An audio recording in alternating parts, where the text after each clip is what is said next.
Wendy, it's really good that that you're on the computer screen with me. Now, you have agreed to have one of these book conversations with me, and I've got three books here which you have selected to be the books that have meant something to you.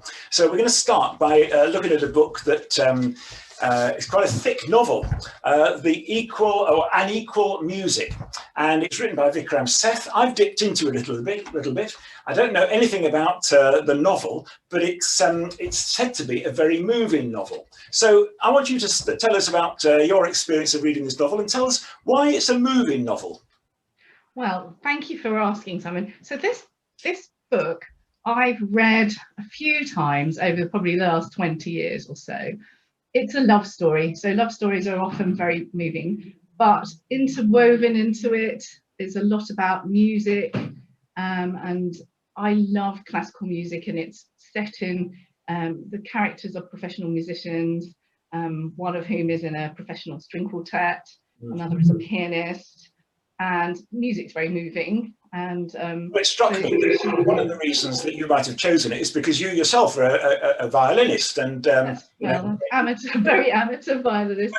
Was that important to you as you chose this book? Yes, not only that, but that was a big reason. So it gives an insight into the workings and the sort of psychological difficulties and the workings of a professional string quartet and a professional violinist, and the sort of self-doubts he has along the way, and his own sort of obsession with certain parts of music, and his own sort of, I suppose, lack of self-confidence to pursue a soloist career and that kind of thing. So it was really interesting from that viewpoint, and it talks also about things that I'm quite interested in, sort of Italian violins, and things about violin making and violin strings, and but more importantly about the relationships between different people in that world. Yes. Wow. I mean, is Vikram Seth a musician? No, well, not a professional musician. So Vikram Seth, the author, well known for A Suitable Boy, also wrote this, and he's got quite an interesting history. He was born in India, and so his background had been in classical Indian music, sitar playing and that sort of thing. Yes. He's obviously very deeply interested in classical music, and in fact, I think his ex-partner is a classical violinist who is the leader of one of the London orchestras. Yes. To whom I think this novel may be dedicated. Yes. And I think so many of his friends are professional musicians, and I think he spent a lot of time observing musicians at work, quartets at work, that sort of thing. Well, the little bits that I've read have revealed to me that he's a really passionate writer. Great authenticity, the way in which he describes things. He's totally involved in what he's writing about, and I just found that fascinating. I mean, one of the interesting things to me is that he mentions Croydon on page 2. Just in bypass, he's obviously standing in the middle of London and looking to the south, and he probably saw the Crystal Palace. That's right. And I thought, well, that was an interesting point. But no, he describes music very accurately, doesn't he? Yes, and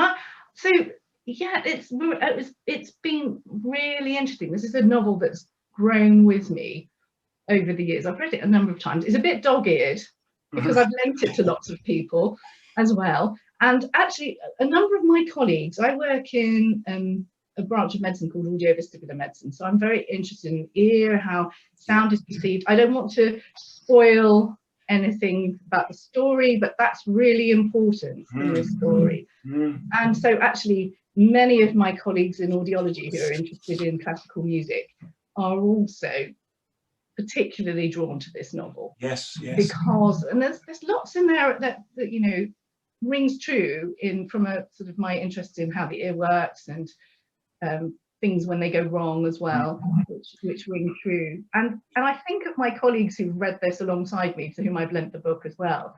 When I think of this, I think of my colleagues, because we've had good discussions about it too. So it's one of those things. I think Vikram's Seth, you know, as you say, has great subtlety, great interest in not only the making of the music, but the receiving of the music. And just in the little bits that I've read, I came across some words which I think are lovely descriptions of bits of music. He talks about woofy, something that's a bit woofy, and then melodiousness, which sounds like a made-up name, melodiousness. And then he spoke about somebody singing like a gobbling turkey. And the last one, which I love, he says, the upbeat was merely breathed. And, you know, I thought those were lovely descriptions. And actually they ring true for anybody who has done any ensemble playing. It's quite, I mean, it's a bit of a niche thing really, but that's probably my favorite type of music making. So playing in a quartet or a quintet. And there is all this, there's a, you know, way of communicating which is non-verbal, and you have a way of reacting. Somebody will play something in a particular phrase in a particular way, and you can respond that way. And it doesn't have to be preordained. It's a kind of a spontaneous evolving as you play through this sort of music, and it's really, and I felt reading that novel, it rings true. He's, even as somebody who doesn't play in a quartet, that observation rings true. And the other thing I love about that book is it's based in lots of parts of the world that I know. So he mentions Croydon, it's much of it set in London. And but he goes to places that I know, like Manchester. I went to University of Manchester, and one of the main characters spent his university time in Manchester. And also there's a lot of time in Venice and Vienna. And you know, having visited those cities, you know, it's clearly well observed. He's spent time there to observe it, and lots of the history, you know, Vivaldi was based in Venice, and there's a Vivaldi church there, and people go and actually play in that church because they want to, you know, weirdly bring the violin back to Vivaldi's church to play. But you know, that sounds a bit weird, but actually that's the kind of thing people do with their instruments. They think they're bringing their instrument home. This is so important. There's a huge relationship not only with the people but with their actual instruments, and so trying to find the right instrument. And you've obviously recommended this book to colleagues and so on. Any feedback from them? I mean, have they enjoyed it as well? Well, yes, very much. There is so I don't want to give, I don't want to give away, there's a spoiler in that, there's an important thread in that, but it comes as a bit of a surprise, so I don't want to give it away. But they all remarked on that surprise. In fact, actually, the first colleague who noticed I was reading it, she'd already read it. And she went, have you got to that? And she went, oh! And so there is a sort of moment when it sort of rings true. There's this particular thing, and they loved it. It's not a fast-paced novel. It's quite gentle. It's a bit, it's not a romance at all. It's a bit sort of sad, really. There's sort of obsessive love that's, it's almost all dialogue, isn't it? I mean, the bits that I've dipped into, it's people talking, people reacting with each other, and it's sort of very pedestrian in its style, but the story obviously unfolds as you get along. It does. Well, it does on many levels, I think. And I found it an enjoyable read. I've enjoyed reading it and listening to the music that's mentioned in it. So you can listen to the music as you read, and I've enjoyed doing that too. Well, you know, on the basis of borrowing this book, I put YouTube on earlier this week while I was doing something else, and when you type in Unequal Music on YouTube, you get a whole series of clips of the music, just the music associated with this book, the partita by whoever it is. I just found that fascinating. So, Wendy, thank you. You recommended that book to me. I'll probably read it now on the basis of that. Please, go ahead. I'm sure other people will as well. But you have got another book, and that's this one. So we'll move on to My Family and Other Animals. Now, Gerald Durrell, he's been on television, hasn't he? Or should I say, the Gerald Durrell story has been on television. Tell us about this book. Well, this book I chose for a number of reasons, really, because, again, it stood the test of time. I've enjoyed it a number of times through my life. I first came across it as a read when I was at school. It was a set text when I was about 13, I think. And I enjoyed it then. And then I must have read it again some other time. And then I read it to my son. And that's what I thought about. I thought about my older boy, who's just gone to university, he loved reading non-fiction, and he was not into fiction at all, but he loved natural history and that sort of thing. And I read this book to him when he was about 10, and we both really enjoyed it together. So it sort of, you know, reminds me of those joys. It's a really good book to read aloud, actually. And you can enjoy it at different levels. So, you know, a 10-year-old finds it hilariously funny, and I find it hilariously funny in different ways often. But it's carefully observed, set in Corfu through the eyes of I think probably a 10-year-old boy, actually. Yes. He was 10 when he was in Corfu. Right. Yes. And the language, I mean, the humour is brought out mainly because of the way in which it's written. I mean, the situations that he writes about are not necessarily funny in themselves, but there's that self-deprecation about the writing that makes it funny. Oh, it's really funny. It is beautifully written, I think. And have you enjoyed the television programmes as well? I haven't read them. I haven't watched them all the time, but I've watched them quite a lot, and I think it's pretty close to the book. Close to the book. Yes. I don't know that it takes away from the book, but there is something special about the book, because in the book there's lots of beautiful descriptions of creatures that he's observed outside. So he spent lots of time just watching greenfly or spiders or ladybirds, and it just reminds you that if you just stop and, you know, stop to look carefully how much there is to enjoy. And you know, I was thinking of my son Will, and a couple of the characters we found really funny in this, and there's one we just always talk about. There's a tortoise in it who sadly doesn't live very long, but who loves strawberries and grapes, and he describes how this tortoise will just, you know, eat grapes and strawberries with great love.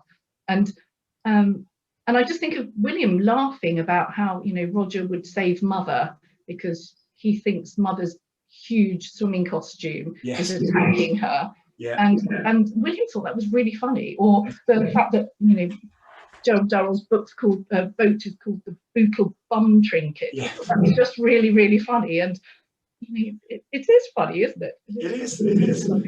So you can imagine a small boy sort of being amused by all that. Yeah, very interesting. But you know, when you talk about Gerald Durrell looking at ladybirds and butterflies and things, I mean, it implies a kind of a passionate interest in biology. Now, prior to becoming a doctor, you presumably were quite interested in biology. Yeah, that was my favourite subject, I have to say, at school. And even now, you know, I still think that my whole family think that's hysterical, because none of them are really into biology at all. And they're amazed I can still recall things about, you know, plant biology, which I haven't had to use for a long time. Yes. So yeah, I think thank you to my really inspirational biology teachers. Well, I mean, it's very interesting. I mean, the biology at school for me was a turn-off. But if I had had the kind of life that Gerald Durrell had, you know, hunting around the bushes in Corfu, I'm sure my interest in biology would have been very different. And it was brought to life for him by this particular scientist chap, Theodore. Who, you know, eccentric but really full of information. Yes, and they really hit it off, and you just think how wonderful to find somebody who's a kindred spirit who can answer all my questions. Yes. And you know, that's a really wonderful thing, isn't it? So teachers and students, really important relationships, I think. Brilliant. Well, it's nice that you've been able to share that with the whole family. Right, we're going to move to book number 3. Now, this was a real surprise. Why did you choose this one? Well, again, I don't really know. Well, I do know. These books have again stood the test of time for me. So I have a very early memory of being at primary school time, and in those days we had something called, I think, either the Puffin Book Club or something like that. And you'd come home with a little leaflet, and you could choose a book, and then your mum would put a few pennies in an envelope, and then you'd wait for those books to come. And my first book in that actually was not a Mog book, but was The Tiger Who Came to Tea. Yes. By Judith Cook. Really, really famous book. Yes. And I remember spending hours looking at that book. And then when I was a mum, we of course read that book, but then we read this book as well. And they're just wonderful. I read them as a child, but I think I liked them even more reading to them, to my children. Yes. About Yes. the stories are delightful. The observations again of the cat and the family are delightful. And I just remember reading to my other son these books, and he would always, remember there's a story called Mog's Bad Thing, and Mog has does an accident. She doesn't mean to do an accident, but she actually leaves an accident in Mr. Thomas's chair, and she feels terribly bad about it.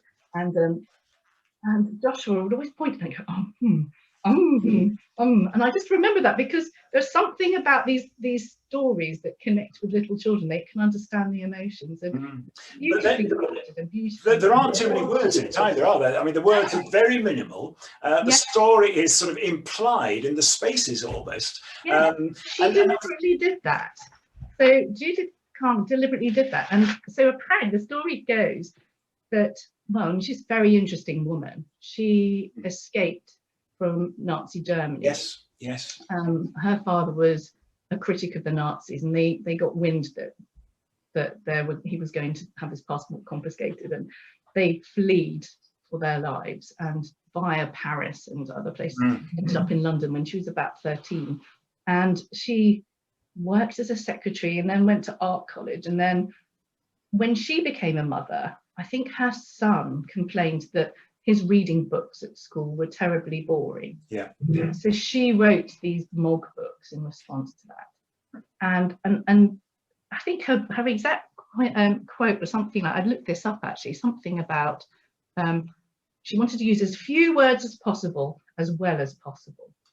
And I think that bears out. She says, you don't want to use words that they can tell from the pictures. Sure. So that's why. So the words don't describe the pictures. You can tell them from the pictures. Yes, yes. It's sort of like any good PowerPoint presentation. You don't want to read every word on the screen. You want the screen to do the work and just point out what's missing. So yeah, I can see that. But the illustrations aren't great works of art. When I first looked at it, I thought, well, she obviously wasn't an artist. But on the other hand, I've also discovered that she spent hours painstakingly making these little drawings. So the drawings are very precious to her, and they obviously communicate to you and your family. Yes, I think so, and not just to me. I mean, they've been in print. They're famous, for decades, and since the 70s. There's something very charming about them. So she's, they are, illustrations for children, I think, and she did spend a lot of time doing them. But she was trained in art college. No, I was very impressed, Wendy. I looked up Judith Kerr on Wikipedia, as you do. I mean, not only was her father a great, writer or whatever, her husband was a writer or a screenplay person. Her son is still, writing things. So it's quite an illustrious family tree, really, isn't it? Yes. Can I show you a picture? I had a picture to show you. It's just the other thing why I think of this. I think of just show you a picture. This, can you see that? Yes. So that's a picture of my younger son Joshua about 6 years ago when he actually met her. Lovely. And sadly Judith died at 95 last year. Yes. I got to meet her at a book club presentation at school, and he doesn't remember much about it. No. He remembers how wonderful it was to have met somebody who'd actually written a book that he really loved, with stories that he really loved, and it did bring that to life for him. That's really touching, isn't it? That's fantastic. Yes, and of course she's written an important book about being a refugee from Nazi Germany when Hitler stole pink rabbits. So she did like that too. So but she, these books are just really joyful. They're a joyful read, actually. Yes, They're not nothing deep, but no, I think many people who've read them to their children or had them read to them when they were children will have connected with them. Well, unfortunately, our children missed out because we didn't know about Mog stories, or they weren't. Well, they must have been around, but they didn't have them, so we didn't have that pleasure. But it's lovely to borrow that book now and to see how lovely they are. Oh, thank you. Well, you have grandchildren, Simon. So Yes. you can perhaps share them with them. I intend to. Thank you very much. Well, Wendy, thank you very much for telling us about these 3 books. I'll put in the titles on the screen, but and thank you for spending the time to describe them. Oh, it's my pleasure. Thank you for asking me. Okay, bye-bye.